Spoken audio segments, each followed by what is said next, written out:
अगर किसी लड़की को 15 साल की उम्र तक पीरियड्स नहीं आते हैं, माहवारी नहीं होती है, तो क्या ये चिंता का विषय है? क्या आपको डॉक्टर को कंसल्ट करना चाहिए? क्या उन्हें फ्यूचर में कभी पीरियड्स नहीं आएंगे? क्या वो माँ बन सकती हैं? ऐसे ही महत्वपूर्ण सवालों को आज के वीडियो में हम डिस्कस करने वाले हैं। लड़कियों में यौनारंभ के साथ शरीर में बहुत सारे बदलाव आते हैं, जिन्हें हम सेकेंडरी सेक्सुअल कैरेक्टर्स कहते हैं। सेकेंडरी सेक्सुअल कैरेक्टर्स जैसे कि ब्रेस्ट में उभार आना, स्तनों में उभार आना, प्यूबिक हेयर ग्रो करना, पेल्विस का चौड़ा हो जाना, ये सब सेकेंडरी सेक्सुअल कैरेक्टर्स है। और फाइनली पीरियड्स के साथ, मेनार्क के साथ प्यूबर्टी कंप्लीट हो जाती है। अगर किसी लड़की को सेकेंडरी सेक्सुअल कैरेक्टर्स नहीं दिखाई दे रहे हैं और 15 साल की उम्र तक पीरियड्स नहीं आते हैं, तो इस कंडीशन को हम प्राइमरी अमीनोरिया कहते हैं। लगभग 0.1 to 0.3% ओवरऑल लड़कियों में प्राइमरी अमीनोरिया देखने को मिलता है। फ्रेंड्स, जो ये साइक्लिकल और इतना जो रेगुलर पीरियड्स आते हैं लड़कियों में, वो एक्चुअली बहुत ही कोऑर्डिनेटेड सिस्टम होता है ब्रेन, ओवरी, अंडाशय, गर्भाशय के बीच में। इस एक्सिस को हम हाइपोथैलेमो पिट्यूटरी ओवेरियन यूट्राइन एक्सिस कहते हैं। ब्रेन से हार्मोन के रूप में सिग्नल्स हमारे ओवरीज पे काम करते हैं, यानी कि ब्लड के थ्रू ये हार्मोन्स आपके अंडाशय तक पहुंचते हैं और अंडाशय को सिग्नल देते हैं सेक्स हार्मोन्स ईस्ट्रोजन और प्रोजेस्टेरॉन रिलीज करने के लिए। ब्रेन से सिग्नल आया, ओवरीज पे काम किया, ओवरीज ने ईस्ट्रोजन और प्रोजेस्टेरॉन हार्मोन रिलीज किया, जो कि यूट्रस पे काम करती है। यूट्रस की जो झिल्ली होती है, एंडोमेट्रियल लाइनिंग होती है, उसे प्रिपेयर करती है प्रेगनेंसी के लिए। हर मंथ ये साइकिल चलता है। अगर प्रेगनेंसी नहीं होती है तो ये चीज़ ब्रेन को पता चलती है, ब्रेन अपने हार्मोन्स को विड्रॉ कर लेती है, जिसकी वजह से आपका पीरियड्स आ जाता है। फिर से अगले महीने सेम साइकिल स्टार्ट होता है, यूट्रस प्रेगनेंसी लेने के लिए प्रिपेयर होती है। अगर प्रेगनेंसी नहीं होती है तो पीरियड्स आ जाता है। तो फ्रेंड्स, ये बहुत ही रेगुलेटेड सिस्टम है। अगर इस सिस्टम में किसी भी स्टेप में प्रॉब्लम होगी तो आपको पीरियड्स नहीं आ सकते हैं, आपको प्राइमरी अमीनोरिया हो सकता है। अगर हाइपोथैलेमस पिट्यूटरी जो आपका ब्रेन है, वहाँ कोई प्रॉब्लम है जिससे कि सही हार्मोनल सिग्नल नहीं पहुँच रहे हैं, तो आपको प्राइमरी अमीनोरिया हो सकता है। अगर अंडाशय अच्छा नहीं है, अंडाशय नहीं है, कई बार लड़कियों में अंडाशय एब्सेंट होती हैं या स्ट्रीक होती हैं, बहुत छोटी होती हैं, जो कि हार्मोन रिलीज ना कर सके, जैसे कि टर्नर सिंड्रोम में, तो प्राइमरी अमीनोरिया होता है। कई बार गर्भाशय में प्रॉब्लम होती है। गर्भाशय, कितनी लड़कियों में गर्भाशय होता ही नहीं है, जैसे कि एमार्केट सिंड्रोम, AIS सिंड्रोम, जहाँ पे लड़कियों में गर्भाशय नहीं होता है, तो पीरियड्स कैसे होंगे? कई बार गर्भाशय तो होती है, लेकिन जो गर्भाशय की झिल्ली है, जो हर साइकिल में बनती है और शेड होती है, वो झिल्ली में चिपकाहट आ जाता है इन्फेक्शन की वजह से, TB की वजह से, तो भी आपको पीरियड्स नहीं आएंगे।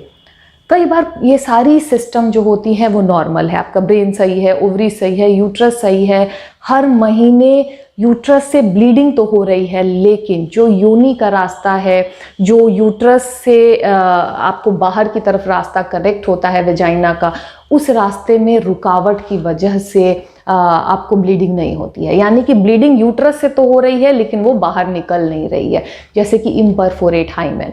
हाइमन एक स्ट्रक्चर है, पतली झिल्ली होती है, जो कि योनि मार्ग के बाहरी हिस्से में होती है, जहाँ पे अमूमन लड़कियों को पहले छोटी सी वहाँ पे छेद होता है। तो जब भी पीरियड्स होंगे, उस छेद के थ्रू पीरियड्स बाहर आ जाता है। लेकिन कुछ केसेस में ये जो परफोरेशन है, जो ये छेद है हाइमेन में, वो नहीं होता है। यानी कि ये यहाँ पे एक मेम्ब्रेन की तरह, एक झिल्ली की तरह पड़ा हुआ है योनि के रास्ते में। आपको साइक्लिकल ब्लीडिंग हो रही है, हर महीने यूट्रस से ब्लीडिंग तो होती है, जो अगर 15 साल की उम्र में, 12 साल की उम्र में लड़कियों में ब्लीडिंग स्टार्ट हो गई है, लेकिन ये हाइमन इम्परफोरेट होने की वजह से बाहर वो ब्लीडिंग नहीं आ पाती है। इस कंडीशन में यूजुअली लड़कियों में सेकेंडरी सेक्सुअल कैरेक्टर्स भी होते हैं और हर महीने एक फिक्स टाइम पे उन्हें पेट में दर्द हो सकता है। हिमैटोमेट्रा हो जाता है वैसे पेशेंट को, यानी ब्लड धीरे धीरे करके वहाँ पे कलेक्ट होने लगता है योनि मार्ग के ऊपर, और विथ टाइम धीरे धीरे पेट में बहुत ज़्यादा दर्द ऐसे लड़कियों में पाया जाता है। लेकिन ये एक ट्रीटेबल कंडीशन है। हम उस हाइमेन को परफोरेट कर देते हैं सर्जिकली, जिससे कि जो ब्लड कलेक्टेड था वो भी रिलीज हो जाता है और धीरे धीरे करके पेशेंट रेगुलर मेंस्ट्रुअल साइकिल को अटेन कर लेती है। तो ये एक ट्रीटेबल कंडीशन है प्राइमरी अमीनोरिया का, imperforate hymen transverse vaginal septum. जो सेकेंड इंपॉर्टेंट कॉज है प्राइमरी अमीनोरिया का वो है MRKH सिंड्रोम या AIS, एंड्रोजन इनसेंसिटिविटी सिंड्रोम। इन दोनों ही कंडीशंस में जो गर्भाशय है, यूट्रस है, महिलाओं में नहीं होता है। यूट्रस ना होने की वजह से इन्हें कभी भी पीरियड्स नहीं आएंगे। MRKH सिंड्रोम में महिलाओं में ओवरीज होती हैं, अंडाशय होती हैं, यूट्रस नहीं होता है। इसका ट्रीटमेंट की अगर हम बात करें तो यस, यूट्राइन ट्रांसप्लांट यानी कि किसी और से गर्भाशय को हम आपके अंदर ट्रांसप्लांट कर सकते हैं, बट ये एक बहुत नया प्रोसीजर है, बहुत कॉस्टली है। सक्सेस रेट अभी इस प्रोसीजर का बहुत अच्छा नहीं है, तो obviously we can't recommend that. जो सिम्टोमेटिक ट्रीटमेंट है यूजुअली MRKH की महिलाओं में योनि मार्ग भी नहीं होता है, योनि मार्ग जो वेजाइना है वो नहीं होता है। तो शादी के बाद ऐसी लड़कियों को रिलेशनशिप बनाने में, सेक्स करने में प्रॉब्लम होती है। तो ऐसे कंडीशन में हम वेजाइनोप्लास्टी सर्जरी के माध्यम से आपका सपोज मैरिज अगर डिसाइड हुआ है तो उसके 3 से 6 महीने पहले हम ये सर्जरी करते हैं और जो आपके एक आर्टिफिशियल योनि मार्ग क्रिएट किया जाता है, जिससे कि शादी के बाद महिलाएं रिलेशनशिप बना सकती हैं। अगर प्रेगनेंसी की बात करें तो MRKH की महिलाओं में यूट्रस तो नहीं है, लेकिन अंडाशय अपने हैं, ओवरीज अपनी हैं, उनके पास अपने एग्स हैं। तो ऐसे में अगर वो चाहें तो सरोगेट मदर के माध्यम से प्रेगनेंसी ले सकती हैं, यानी कि हम अगर महिला के अंडे निकाल लें, हस्बैंड के स्पर्म के साथ मिलाकर बच्चा बनाएंगे, भ्रूण बनाएंगे और किसी सरोगेट मदर के यूट्रस में हम अगर इसे ट्रांसफ़र करके प्रेग्नेंट आपको कर सकते हैं आपके ही जेनेटिक मटेरियल से। तो यस, प्रेगनेंसी सरोगेट मदर के माध्यम से पॉसिबल है MRKH के केसेस में, and yes you should go for vaginoplasty surgery अगर आपका जो वेजाइना है शॉर्ट है तो। एंड्रोजन इनसेंसिटिविटी सिंड्रोम के केसेस में यूट्रस तो नहीं होता है पेशेंट में, लेकिन उन्हें ओवरीज ना होके उनका जो गोनाड है वो टेस्टिस होती है, जो यूजुअली जो लड़की है उसके पेट में पाया जाता है। ऐसे केसेस में जो टेस्टिस होती है उसे निकालना पेट से ज़रूरी होता है, क्योंकि कुछ समय बाद इसमें कैंसर होने के चांसेस होते हैं। तो जैसे ही लड़की ने अपनी प्यूबर्टी को अटेन कर लिया तो इस टेस्टिस को लैप्रोस्कोपी के माध्यम से निकाल देना चाहिए। एंड सिमिलरली यहाँ भी वेजाइनोप्लास्टी की ज़रूरत पड़ती है अगर योनि मार्ग शॉर्ट है तो। एक और बहुत ही इम्पॉर्टेंट कारण है प्राइमरी अमीनोरिया का, वो है टर्नर सिंड्रोम। टर्नर सिंड्रोम एक क्रोमोसोमल स्थिति है जहाँ पे महिलाओं का जो क्रोमोसोम मेकअप है वो 46XX ना होके 45X0 हो जाता है।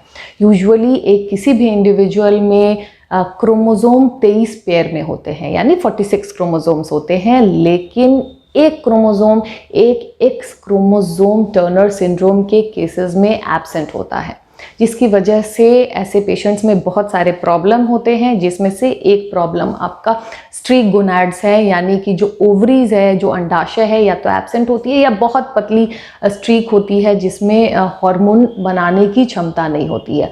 यूट्रस तो इन महिलाओं में होता है लेकिन बहुत छोटा होता है, क्योंकि इनके पास हार्मोनल स्टिमुलस नहीं होता है।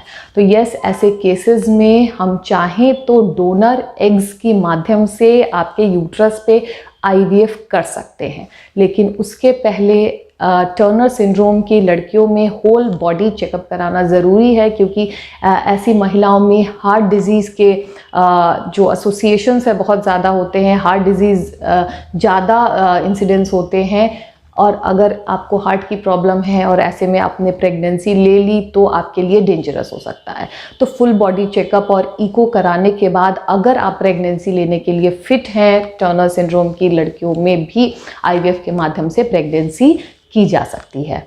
Polycystic ovarian syndrome, prolactin hormone, thyroid hormone की प्रॉब्लम्स, ऐसे कुछ ट्रीटेबल कंडीशंस है प्राइमरी अमीनोरिया की। जैसे ही हम हार्मोनल बैलेंस मेंटेन करते हैं ऐसे पेशेंट्स में, पेशेंट को पीरियड भी आ जाते हैं और प्रेगनेंसी भी हो सकती है।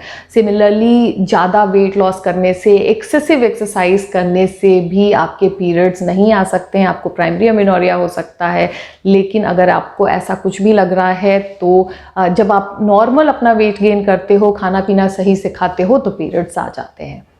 फ्रेंड्स, ये तो हमने शॉर्ट में बात की। ऑब्वियसली सारे रीजंस जो प्राइमरी अमीनोरिया के डिस्कस करना वीडियो में बहुत डिफिकल्ट है, लेकिन जो भी मेन पॉइंट्स है मैंने कोशिश की कि हम वीडियो में डिस्कस करें। तो यस, अगर लड़कियों में सेकेंडरी सेक्सुअल कैरेक्टर्स नहीं दिखाई दे रहे हैं, पीरियड्स 15 साल की उम्र तक नहीं आया है, तो ये स्ट्रेस का कारण है और आपको डॉक्टर को कंसल्ट करना चाहिए। जैसे ही आप डॉक्टर के पास जाते हो, आपकी प्रॉपर डिटेल हिस्ट्री ली जाती है, एग्जामिनेशन किया जाता है, hormonal test, ultrasound, chromosomal analysis, ये बेसिक टेस्ट है जो कराया जाएगा, जिसके अकॉर्डिंगली हम डिफ्रेंशिएट कर पाएंगे कि किस लेवल पे प्रॉब्लम है, और ट्रीटमेंट जो आपका प्रॉब्लम है उस पर डिपेंड करती है। अगर आपको इस टॉपिक से रिलेटेड कोई भी कन्फ्यूजन है तो प्लीज़ आप मुझे कमेंट बॉक्स में क्वेश्चन कर सकते हो या मुझे ईमेल कर सकते हो। अगर वीडियो पसंद आया हो तो लाइक, शेयर एंड सब्सक्राइब करना ना भूलें। Thank you.